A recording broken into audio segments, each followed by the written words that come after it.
રમેશભાઈએ retirement થયા બાદ પોતાના રૂમમાં પણ એસી લગાવી દીધું, જેથી કરીને એ વૃદ્ધ પતિ પત્ની ગરમીથી બચી શકે, કારણ કે એના પુત્રોએ પોતપોતાના રૂમમાં એસી લગાવેલા હતા અને લાઇટ બિલ પિતાના પૈસાથી ભરતા હતા.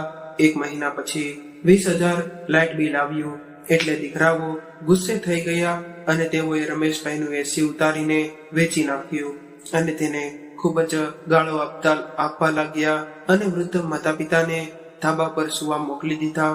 ઉનાળાની ગરમીને લીધે રમેશભાઈ અને એના પત્ની બીમાર થઈ ગયા એટલે તેઓ ઘર છોડીને જતા રહ્યા અને બીજા દિવસે દીકરાઓના કામ પર જવા માટે બહાર નીકળ્યા ત્યારે તેની આંખો ફાટીને પહોળી થઈ ગઈ, કારણ કે ઉનાળાની બપોરે જ્યારે રમેશભાઈ ઘરે પાછા આવ્યા ત્યારે તેઓ તેની પત્ની સામે બેઠી હતી અને રમેશભાઈને શ્વાસ ચડી રહ્યો હતો, એટલે કે એ કહેવા લાગ્યા કે મને થોડું ઠંડુ પાણી પીવડાવ અથવા તો લીંબુ શરબત બનાવી દે, મને આજે ગભરામણ જેવું થઈ રહ્યું છે.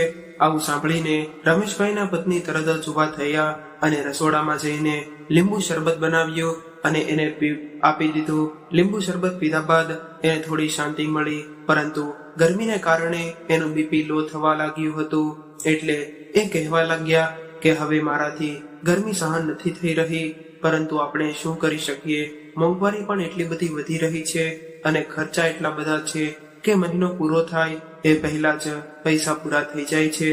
ત્યારે એના પત્ની કહેવા લાગ્યા કે આપણા બંને દીકરાઓના રૂમમાં એસી લગાવેલા છે, એટલે આપણે એવું કરીએ કે આપણે પણ કોઈ સેકન્ડ હેન્ડ એસી આપણા રૂમમાં લગાડી દઈએ. અને આજકાલ તો હપ્તા પર પણ એસી મળે છે અને મેં એવું સાંભળ્યું છે કે હવે તો એવા એસી પણ આવી ગયા છે જેમાં વીજળીનું બિલ ખૂબ જ ઓછું આવે છે. ત્યારે રમેશભાઈ કહેવા લાગ્યા કે તારી વાત સાચી છે, વાસ્તવમાં મેં એક એફડી મૂકી છે જે આ મહિને પાકવાની છે, એમાંથી 50,000 રૂપિયા આવવાના છે અને એટલામાં એક એસી આવી જશે. જો 2 રૂમના એસીનું બિલ ભરી શકાય છે તો આપણું પણ ભરાઈ જશે. આમ પણ બિલ તો મારા પેન્શનમાંથી જ ભરવામાં આવે છે. આવું સાંભળીને રમેશભાઈના પત્નીએ રાહતનો શ્વાસ લીધો. ઘર ખૂબ મોટું હતું અને બંને દીકરાઓના રૂમ પણ ખૂબ જ મોટા હતા અને બંને દીકરાઓએ માત્ર એક બાળક હતા, પરંતુ દીકરાઓએ પોતપોતાના રૂમમાં 2 ટનના એસી લગાવેલા હતા અને તેઓ રાત દિવસ એસી ચાલુ રાખતા હતા. લગ્ન થયા બાદ તરત જ બંને વહુઓએ સાસુ સાથે થોડી દૂરી બનાવી રાખી હતી અને ન તો તેઓએ સાસુ સસરાની કોઈ જવાબદારી લીધી હતી. એ પોતાનું ખાવાનું જાતે બનાવતા હતા.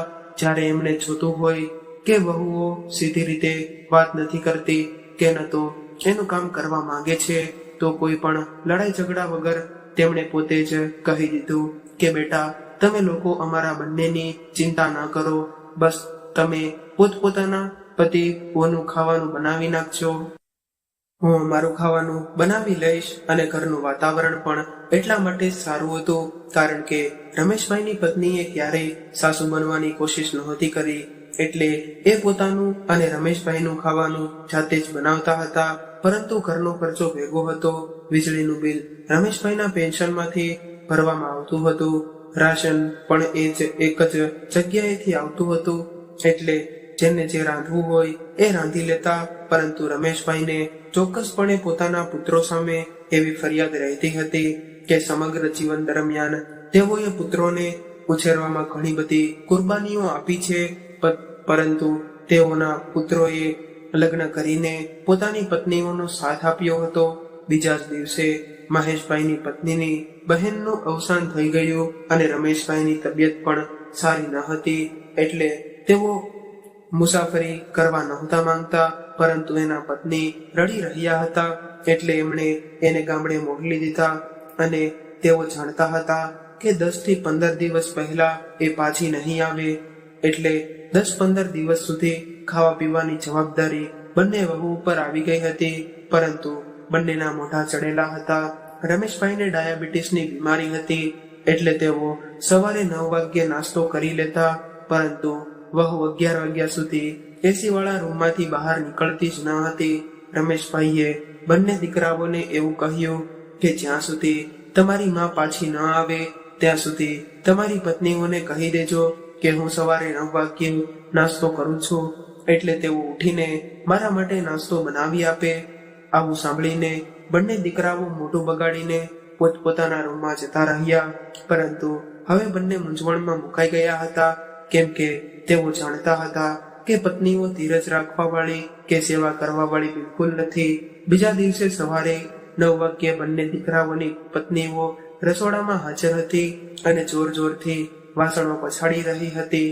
રમેશભાઈ જ્યારે પોતાના રૂમમાંથી બહાર આવ્યા તો વહુઓની બડબડાટ સાંભળી લીધી અને મોટી વહુ નાની વહુને કહી રહી હતી કે ડોશી તો બહાનું બનાવીને ગામડે જતી રહી છે અને આ મુસીબત આપણા ગળે બાંધતી ગઈ છે. ત્યારે નાની વહુ કહેવા લાગી કે એક તો આ ડોસાના વધારે પડતા નખરા છે, એને 9 વાગ્યે નાસ્તો જોઈએ, બપોરનું ખાવાનું 1 વાગ્યે જોઈએ અને સાંજે 4 વાગ્યે ચા જોઈએ. એક તો બાળકો આખી રાત સુવા નથી દેતા અને સવારે ઉઠો તો આ મહારાજ માટે નાસ્તો બનાવવાનો. વહુઓની આવી વાતો સાંભળીને રમેશભાઈનું મન ઉદાસ થઈ ગયું, કેમ કે તેઓ ઉઠે એ પહેલા જ એની પત્ની એની સામે નાસ્તો મૂકી દેતી. નાસ્તામાં એ સાબુદાણા લેતા હતા, પરંતુ ખાંડ વગરના, અને ચા પણ ખાંડ વગરની પીતા હતા. પરંતુ વહુઓએ બેકરીના બિસ્કિટ અને 1 કપ ચા બનાવીને ટેબલ પર મૂક્યો હતો. રમેશભાઈએ ચાનો પ્રથમ ઘૂંટ માર્યો ત્યારે ખબર પડી કે વહુએ ચામાં ખાંડ નાખેલી છે, એટલે એણે ચા ન પીતી અને ઊભા થઈને રસોડામાં ગયા અને જોયું તો આખું રસોડું વેર વિખેર પડ્યું હતું. જોકે એની પત્નીને ખૂબ જ ચોખ્ખાઈ અને સફાઈ પસંદ હતી, પરંતુ વહુઓએ એની ઈચ્છા હોય તો કામ કરતી અને ક્યારેક ક્યારેક તો એવું પણ બનતું કે બંનેમાંથી કોઈ પણ વહુ ખાવાનું પણ નહોતી બનાવતી અને બંને પુત્રો એની મા પાસે ખાવાનું બનાવડાવતા હતા. અને રમેશભાઈના પત્ની બિચારા ચૂપ રહીને બાળકોને પણ ખાવાનું ખવડાવતા હતા અને તાજી રોટલીઓ બનાવીને આપતા હતા. આખી જિંદગી એણે રમેશભાઈને તાજી રોટલી બનાવડાવીને ખવડાવી હતી અને કદાચ રાત્રે બનાવેલી રોટલી વધી રહેતી તો તે પોતે સવારે ઉઠીને ખાઈ લેતા. પરંતુ એણે ક્યારેય પણ રમેશભાઈને રાતની વધેલી રોટલી નહોતી આપી. પત્ની અને વહુ તરીકેની તે ફરજ એની પત્નીએ નિભાવી હતી. એનાથી બિલકુલ વિપરીત વહુઓ કામચોર હતી. રમેશભાઈએ રસોડાની વેરવિખેર હાલત જોઈ અને રાતના દુર્ગંધવાળા વાસણો જોયા તો એ ખૂબ જ દુઃખ થવા લાગ્યું. એમણે ફ્રીજમાંથી બ્રેડ લઈને માખણ લગાવીને ખાઈ લીધી અને પાણી પીને પોતાના રૂમમાં આવી ગયા. આજે એને પોતાની પત્નીની ખૂબ જ યાદ આવી રહી હતી, પરંતુ દુઃખની વાત તો એ હતી કે તેઓ એને બોલાવી પણ નહોતા શકતા. બપોરનું ખાવાનું પણ એને વાસી આપવામાં આવ્યું હતું. રાતની રોટલી અને રાતનું જ શાક હતું. એક તો ખૂબ જ ગરમી હતી અને ગરમીને કારણે ફ્રીજ પણ કામ કરવાનું બંધ કરી દીધું હતું, એટલે શાક પણ ખરાબ થઈ ગયું હતું અને એમાંથી દુર્ગંધ આવી રહી હતી. ત્યારે રમેશભાઈ એવું વિચારી રહ્યા હતા કે આજ સુધી આ 34 વર્ષમાં મારી પત્નીએ મને ક્યારેય વાસી રોટલી નથી ખવડાવી અને વાસી શાક જોઈને તેઓ પરેશાન થવા લાગ્યા. એટલે એમણે રોટલી ત્યાં જ મૂકી દીધી અને વહુને કહેવા લાગ્યા કે મને 1 ગ્લાસ દૂધ આપી દે, મારે આ રોટલી નથી ખાવી. ત્યારે વહુ કહેવા લાગી કે પિતાજી, હમણાં તમારા નખરા ઘણા વધી ગયા છે. મેં તો હમણાં જ રોટલી અને શાક આપ્યું અને હવે તમે દૂધ માંગી રહ્યા છો. રમેશભાઈ આવું સાંભળીને ખૂબ જ ગુસ્સે થઈ ગયા અને કહેવા લાગ્યા કે વહુ, શું તું તારા પિયરમાં તારા પિતાજીને આવું ખાવાનું ખવડાવતી હતી? આ રોટલી તો જો, આમાંથી કેટલી દુર્ગંધ આવી રહી છે. પરંતુ રમેશભાઈના પત્ની એવું કહીને ગયા હતા કે વહુ સાથે વધારે મગજમારી ન કરતા. એટલે રમેશભાઈ શાંત થઈ ગયા અને આટલું સાંભળીને વહુનું મોઢું ફૂલી ગયું અને તેનો ચહેરો લાલ પીળો થઈ ગયો અને કહેવા લાગી કે પિતાજી, તમારે તાજું ખાવાનું ખાવું હોય તો માજીને બોલાવી લ્યો. અમારી પાસે તમારા ખાવાના નખરા નહીં ચાલે. તમારે તો રોજ રોજ નવું નવું ખાવું હોય. અમારે એવી નવરાઈ નથી કે અમે તમારા નખરા સહન કરતા રહીએ. તમે તો એવી રીતે નખરા કરી રહ્યા છો કે જાણે આખા ઘરનો ખર્ચો તમે ઉપાડી રાખ્યો હોય. મોટી વહુએ જરા પણ સંકોચ રાખ્યા વગર ઘણી બધી વાતો કહી દીધી અને એ પોતાના રૂમમાં જતી રહી. રમેશભાઈનો પુત્ર દરવાજે ઊભો રહીને આ બધું જોઈ રહ્યો હતો. આ સમયે એ 8 વર્ષનો હતો. ત્યારે રમેશભાઈએ પોતાની આંખોમાંથી આવતા આંસુને સાફ કર્યા અને તેનો પુત્ર ઝડપથી રસોડામાં ગયો અને ફ્રીજમાંથી એક ગ્લાસ દૂધ લઈને દાદા પાસે મૂકી દીધું અને કહેવા લાગ્યો કે દાદા, આ દૂધ પી લ્યો. પોતાના પૌત્રને જોઈને રમેશભાઈને એના પર ખૂબ જ પ્રેમ આવ્યો અને એને પકડીને પોતાના ખોળામાં બેસાડી દીધો અને એને વહાલ કરવા લાગ્યા અને કહેવા લાગ્યા કે બેટા, તું મારું લોહી છે, એટલે તારાથી સહન ન થયું કે દાદાજી ભૂખ્યા બેઠા છે. ત્યારે પુત્ર પણ દાદાની છાતીએ વળગી ગયો અને કહેવા લાગ્યો કે દાદા, તમે ચિંતા ન કરો, જ્યારે મારી મમ્મી વૃદ્ધ થશે ત્યારે હું પણ મારી પત્નીને એવું કહીશ કે મારી મમ્મીને વાસી ખાવાનું આપ. પુત્ર જાણે કે એના દાદાને ખુશ કરવા માંગતો હોય એવી રીતે વાતો કરવા લાગ્યો. એટલે રમેશભાઈના ચહેરા પર સ્મિત આવી ગયું. આમ પણ બાળકોની વાતો એવી જ હોય છે કે કોઈ પણ વ્યક્તિને આનંદિત કરી દે છે. હવે સાંજ પડી ગઈ એટલે દીકરાઓ પણ ઘરે આવી ગયા અને ખાવાનું ડાઇનિંગ ટેબલ પર મૂકવામાં આવ્યું. આજે તો કંઈક વિચિત્ર શાક બનાવેલું હતું. જોકે મટર પનીર બનાવવામાં આવ્યું હતું, પરંતુ પનીરમાં ડુંગળી તરતી હોય એવું લાગી રહ્યું હતું. આવું જોઈને રમેશભાઈ કહેવા લાગ્યા કે આ શું બનાવ્યું છે? દીકરા, તારી માં એ આવું ખાવાનું તમને ક્યારે ખવડાવ્યું છે? અરે, તમારી પત્નીઓ તો સ્ત્રીઓના નામ પર કલંક છે. ત્યારે દીકરો કહેવા લાગ્યો કે પિતાજી, એવું ખરાબ પણ નથી બન્યું કે એણે એ જ મટર પનીર પોતાની થાળીમાં નાખ્યો અને પુત્ર સાથે ખાવા લાગ્યો અને કહેવા લાગ્યો કે જુઓ પિતાજી, મારી માને સારું ખાવાનું બનાવતા આવડતું હતું અને ઘરને સાફ સુથરું રાખતા આવડતું હતું, કારણ કે એ ભણેલી ગણેલી ન હતી.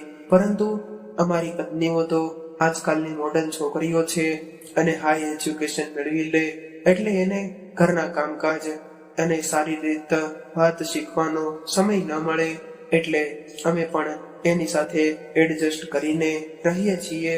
ત્યારે રમેશભાઈ કહેવા લાગ્યા કે સારું શિક્ષણ મેળવ્યું છે તો એને પોતાના બાપ સમાન સસરા સામે જીભ ચલાવતા કેમ આવડે છે?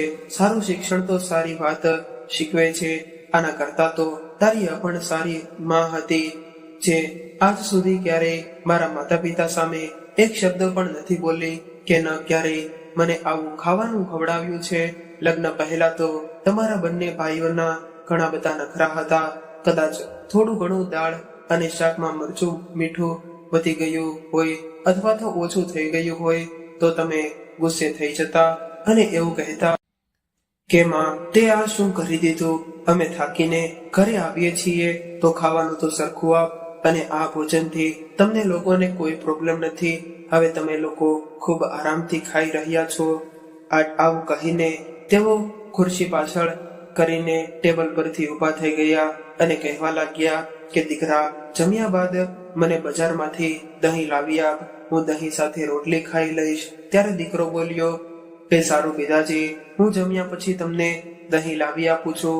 બીજું કંઈ જોતું હોય તો અત્યારે જણાવી દો. એટલે રમેશભાઈ કહેવા લાગ્યા કે સવારે નાસ્તામાં મને બ્રેડ અને સાદું દૂધ જોઈએ છે, એટલે બ્રેડ પણ લેતો આવજે અને તમારી પત્નીઓને કહી દેજે કે એના રૂમમાં બેસી રહે, મારે કોઈ જરૂર નથી મારો નાસ્તો બનાવવાની. આટલું કહીને તેઓ ગુસ્સો કરીને પોતાના રૂમમાં જતા રહ્યા. રમેશભાઈના પત્ની એના પિયરમાં ગયા હતા. એને હજુ તો 24 કલાક થયા હતા, પરંતુ આટલા સમયમાં એની એવી હાલત થઈ હતી કે મજબૂરીમાં એની પત્નીને ફોન કરવો પડ્યો. ત્યારે એના પત્ની આશ્વાસન આપીને કહેવા લાગ્યા કે તમે થોડા દિવસ સહન કરી લ્યો, કેમ કે મારી બહેનનું અવસાન થયું છે અને એના બાળકો હજુ પણ ખૂબ જ રડી રહ્યા છે અને એ લોકો કહે છે કે માસી, તમે થોડા દિવસ અમારી સાથે રહો. ત્યારે રમેશભાઈ બોલ્યા કે કદાચ તું ત્યાં રોકાઈ રહીશ તો હું અહીંયા મરી જઈશ. આવું સાંભળતા જ એ કહેવા લાગ્યા કે તમે કંઈ નહીં થાય, તમે કેમ આવી વાતો કરી રહ્યા છો? એટલે રમેશભાઈ બોલ્યા કે આ બંને વહુએ તો મારું જીવન હરામ કરી નાખ્યું છે. ક્યારેક તેઓ કડવી ચા મારી સામે મૂકે છે, તો ક્યારેક વાસી રોટલી પણ વાસી શાક ખવડાવે છે. તું તો જાણે છે કે મને આવું ખાવાની આદત નથી, અને કદાચ કંઈક કહી દઉં તો સામે જીભ ચલાવે છે, અને મારાથી તો આ બધું એક દિવસ પણ સહન નથી થતું. એટલે જેટલું બને એટલું જલ્દી તું પાછી આવી જા.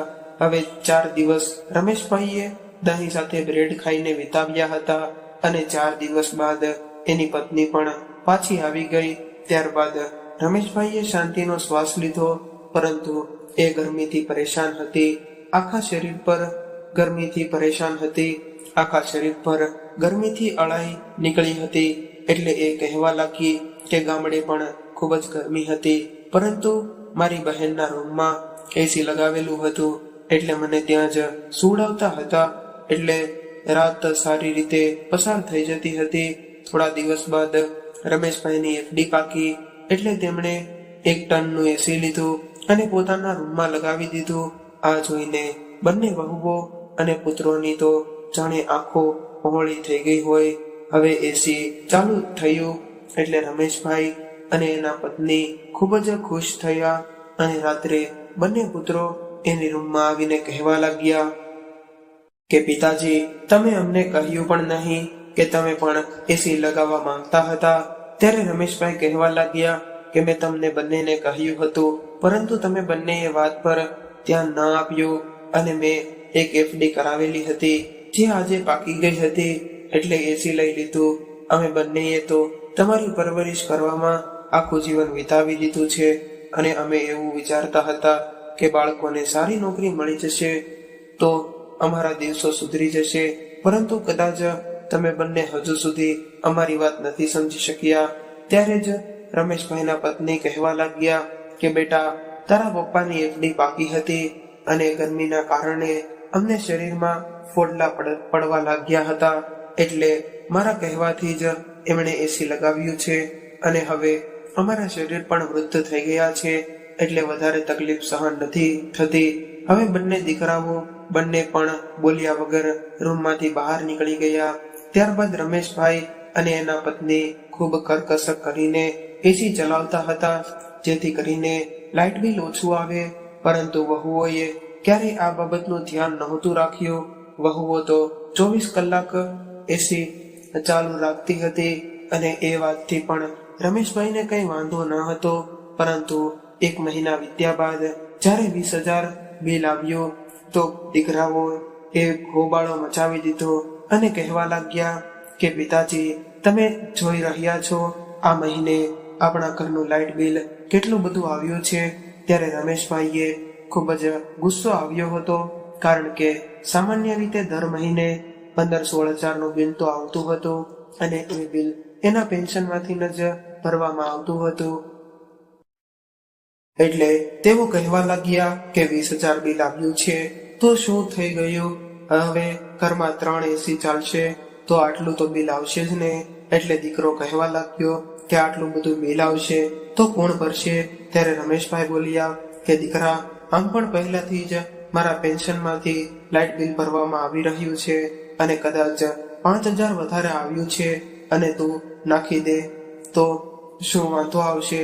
ત્યારે દીકરો કહેવા લાગ્યો કે પિતાજી, મારે એવી કોઈ લોટરી નથી લાગી કે 5,000 રૂપિયા બિલ ભરી શકું. ખૂબ જ મુશ્કેલીઓથી ઘરના ખર્ચા પૂરા થાય છે, અને મારો દીકરો મોંઘી સ્કૂલમાં ભણી રહ્યો છે, એટલે આટલું બધું બિલ તો હું નહીં ભરી શકું. એટલે રમેશભાઈ બોલ્યા કે હું છેલ્લા ઘણા વર્ષોથી મારા પેન્શનમાંથી તમારા બંનેના રૂમના એસીના બિલ ભરી રહ્યો છું, અને હું ખુદ ગરમી સહન કરતો રહ્યો છું, અને હવે જ્યારે મારો વારો આવ્યો તો તમે લોકો આટલું નહીં કરી શકો. દીકરા, હવે તમારો ખર્ચો તમે ખુદ ઉઠાવવા શીખો, અને વીજળીનું બિલ પણ તમે પોતાનું ભરી દેજો. હું મારું બિલ ભરી દઈશ, અને બાકી રહી રાશનની વાત, તો મારું પેન્શન 20,000 આવે છે, એટલે એનાથી જ હું મારું અને મારી પત્નીનું ગુજરાન ચલાવી લઈશ. આટલું સાંભળતા જ દીકરાઓ ભડકી ગયા અને કહેવા લાગ્યા કે પિતાજી, આવું કરવું હોય તો તમે તમારા ઘરની વ્યવસ્થા અલગ કરો, અને અહીંથી જવાની તૈયારી કરો. આવું સાંભળીને રમેશભાઈને ખૂબ જ ગુસ્સો આવી ગયો અને એ કહેવા લાગ્યા કે હું મારું ઘર છોડીને શા માટે જાઉં. ત્યારે બંને દીકરા ગુસ્સો કરીને પિતાજીને મારવા માટે આગળ વધ્યા. એટલે રમેશભાઈને પત્નીએ કહ્યું કે અરે નાલાયકો, તમને શરમ નથી આવતી? તમારા બાપને મારવા આવી રહ્યા છો. ત્યારે દીકરાઓએ માને પણ ધક્કો મારી દીધો એટલે એ બિચારી જમીન પર પડી ગઈ. ત્યારબાદ પિતાનો હાથ પકડીને એક લાફો મારી દીધો અને કહેવા લાગ્યા કે આ ઘર તમારું એકલાનું નથી, અમારું પણ છે. એટલે અમારી સાથે માથાકૂટ કરવાની કોશિશ નહીં કરતા અને અમે આટલું બધું બિલ નહીં ભરી શકીએ અને તમારી એફડી બાકી હતી તો એ પૈસા અમને આપવા જોઈએ. અમે આમ પણ ઘરના ખર્ચાઓથી ખૂબ જ પરેશાન છીએ. ત્યારે નાનો દીકરો કહેવા લાગ્યો કે ભાઈ એ બધું રહેવા દે અને ચાલ આ એસી ઉધારી લે એટલે અને વેચી નાખીએ અને આમ પણ નવું એસી છે એટલે આસાનીથી વેચાઈ જશે અને આ બંનેને પતરાવાળા રૂમમાં નાખી દઈએ. આ વૃદ્ધ ડોસા ડોસી બાકીનો સમય પણ ત્યાં રહીને વિતાવશે તો સારું રહેશે. ત્યારબાદ બંને દીકરાઓએ એનો સામાન પતરાવાળા રૂમમાં નાખી દીધો, જ્યાં ન તો પંખો હતો કે ન તો લાઇટ હતી, અને એવું કહ્યું કે તમે ઉપર જઈને સૂઈ જાઓ અને આ એસી ઉતારીને વેચી નાખીશું. ત્યારે રમેશભાઈ અને તેના પત્ની ખૂબ જ રડવા લાગ્યા અને પોતાના સંતાનો માટે બલિદાન આપતા આપતા વૃદ્ધાવસ્થામાં પહોંચી ગયા હતા. હવે તેને શાંતિથી પોતાનું જીવન જીવવાનો સમય હતો, પરંતુ એના સંતાનોએ તો એનું જીવન મુશ્કેલી બનાવી દીધું હતું. હવે બંને પતિ પત્ની ઉદાસ થઈને ઉપર ગયા તો ખૂબ જ ગરમી હતી અને નીચા આખા ઘર પર બંને દીકરાઓએ કબજો કરી લીધો હતો અને એના રૂમને પણ તાળું મારી દીધું હતું, જેથી તેઓ ક્યારેય તેના રૂમમાં ન આવી શકે. 2 દિવસ બાદ રાત્રે બંને પતિ પત્ની ઘરમાંથી નીકળી ગયા અને જ્યારે બંને પુત્રોએ જોયું કે એના માતા પિતા ઘર છોડીને નીકળી ગયા છે તો તેને કોઈ પણ પ્રકારનો ફરક ન પડ્યો, પરંતુ તેઓ તો ખૂબ ખુશ થયા કે હવે આખા ઘર પર કબજો કરી શકીશું. પરંતુ બીજા દિવસે જ્યારે ઓફિસે જવા માટે તૈયાર થઈને ઓફિસે પહોંચ્યા તો તેના બોસે કંપની બંનેને નોકરીમાંથી કાઢી મૂક્યા અને એના બોસે મોટા દીકરાને એવું કહ્યું કે તે તારી ખૂબ જ મહત્વપૂર્ણ ફાઇલ ગુમાવી દીધી છે અને એને કારણે મને લાખો રૂપિયાનું નુકસાન થયું છે અને એટલે જ તે હું તને નોકરીમાંથી કાઢું છું. ત્યારબાદ નાના દીકરાને એવું કહ્યું કે મેં તને પૈસાની હેરાફેરી કરતા જોયો છે. આવું કહીને એને પણ નોકરીમાંથી કાઢી મૂક્યો. હવે બંને ભાઈઓએ નોકરી ગુમાવી દીધી હતી કારણ કે એણે એના માતા પિતાનું દિલ દુભાવ્યું હતું, એટલે આવું થવાનું જ હતું. હવે બંને રડતા રડતા પાછા ઘરે આવી ગયા. જ્યારે એની પત્નીઓએ આ વાતની જાણ થઈ તો તે પણ પરેશાન થઈ ગઈ. એટલે બંને ભાઈ પોતાની પત્નીઓને ગાળો આપીને કહેવા લાગ્યા કે તમારા કારણે અમે અમારા માતા પિતાને ઘરની બહાર નીકાળવા માટે મજબૂર કર્યા છે અને આજે આપણે આવી પરિસ્થિતિમાં પહોંચી ગયા છીએ. હવે રમેશભાઈ અને એના પત્ની ગામડે જતા રહ્યા હતા. રમેશભાઈની પત્નીની બહેનનું અવસાન થયું હતું. એનો પુત્ર ખૂબ જ સારો હતો, એટલે એણે આ બંને પતિ પત્નીને પોતાના ઘરે પોતાના માતા પિતાની જેમ સાચવી લીધા અને એની સેવા કરવા લાગ્યો. ત્યારબાદ રમેશભાઈ ક્યારેય શહેરમાં ન ગયા, પરંતુ એના દિલમાંથી પોતાના સંતાનો માટે હંમેશા બદદુઆ નીકળતી રહી.